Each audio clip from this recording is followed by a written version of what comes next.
They would have to be radically redone in some respects. Like, take the World Bank. Particularly now with Robert Zoellick, who was a trade guy running it. Trade is something which they push, they endorse, right? I mean, but what have they done in order to help, say, now let me talk about the poor countries, which lack funds, okay? They've all come around, not their NGOs necessarily, right? Because they also have people who, and some of the old leftists and some populists and some generally misguided NGOs, or people reflecting their own little experience, objecting to this and saying it'll lead to unemployment, it'll lead to all kinds of problems. What have they done to help the poor countries build up the institutional system under which they can now proceed from an earlier attitude of anti-globalization to a current attitude of pro-globalization? And we're not trying to transit like the Soviet system, which was broken up from a completely controlled system with a little bit of, black market activity, into a modern system where suddenly you didn't have the institutional support for it. So my friend Jeffrey Sachs, who is a technocrat and who I'm afraid is going to do for Africa what he did for Russia, because technocracy is the big bane of many economists who simply feel they know, they don't understand the reality, the context within which, institutional context within which you want to place these things. So he advocated shock therapy, and of course it cost Russia quite a bit. And the reason why you could not go straight into markets like that fast, was, as he was advocating, was because the whole system was built up around everything, education, security, etc., being around enterprises, big enterprise. Now you say big enterprise is going to be allowed to fail, like in a market system of the United States type. You don't have a Chapter 11 there yet, which is the bankruptcy law.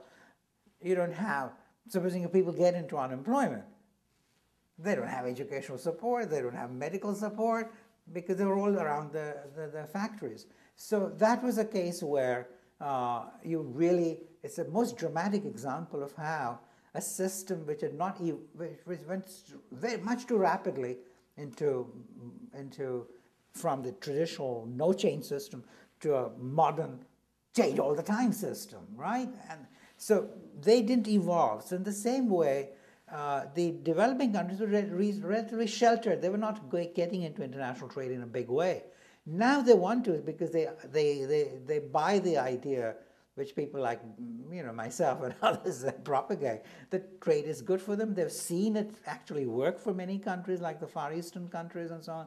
So they want to join in, but they're afraid. It's like asking because they don't have any of the institutional systems. Do you know that we in the United States, in 1962, had our first adjustment assistance program? That's 45 years ago. And that was during the time of the President Kennedy's regime, and there was a Kennedy round of multilateral trade negotiations under GATT auspices. And George Meany of the AFL-CIO and President Kennedy, jointly floated to buy the support of the unions and the working class, the adjustment assistance program. So as you got into the system of international trade more intensively, you had to put up an institutional system to assist people who might be laid off, right? Now, we don't have that in the developing countries. So the World Bank should have been, I've been writing for years, and those guys would never listen. Finally, they're beginning to think in terms of providing the technical assistance and the funds to be able to get people to come out and to venture forth, because otherwise they hesitate. They hesitate.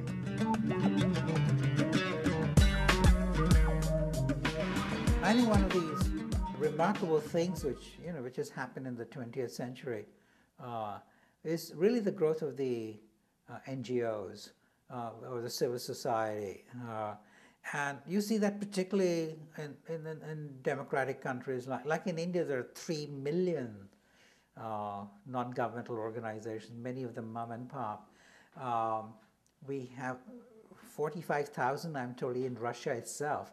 So while they went throughout Carnegie and Ford Foundation and so on, you know, the big guys, which doesn't bother me very much, but their own indigenous people are very important, like they are in our country. To me, good governance is really essential for prosperity, for a sense of belonging to the community and so on. You can't belong to a community which is led by a corrupt government, for example, and so on. So I think for all of that, it is very important that we have this civil society, because it is really, even if the government wants to do good things, it has no way of knowing what the problems at the ground level are. And the NGOs, the civil society, provides you with, they're the eyes and ears of good governance. You may have you can't pollute, you've got to pay a tax if you, but if you don't know that pollution is occurring,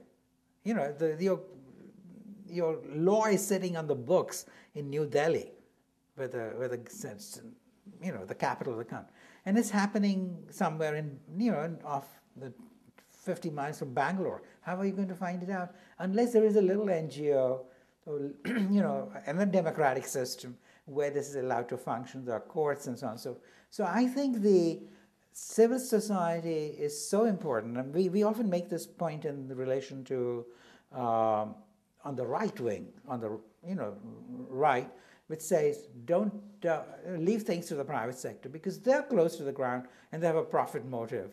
So they really should be left to do things. Bureaucrats, don't ever have that. So I'm making a similar point on the side of the left, as it were, which is to say they have the altruistic motive to do good, which corresponds to the profit motive in the right-wing argument for not intervening, and they have the ability to work with local knowledge. So I think the most important thing for us is to encourage the civil society and to support it everywhere. But this doesn't mean that we must have Oxfam. These are gigantic businesses today. It's with billions of dollars being spent. Oxfam is half the size of the World Bank, believe it or not. And it's just, they get into everything. And they should just stick to famines and, flood relief and so on. But they're fantastic. But this is the trouble. I would say I'm against big size, let me put it this way, both in NGOs and, people getting too big because leading to monopolistic practices and so on. And I think, strengthening media, democracy and so on, that's the only way to get good governance. And I think, this is where we ought to encourage increased activity by our system, and preferably through NGOs themselves and because if governments get involved, immediately it creates problems.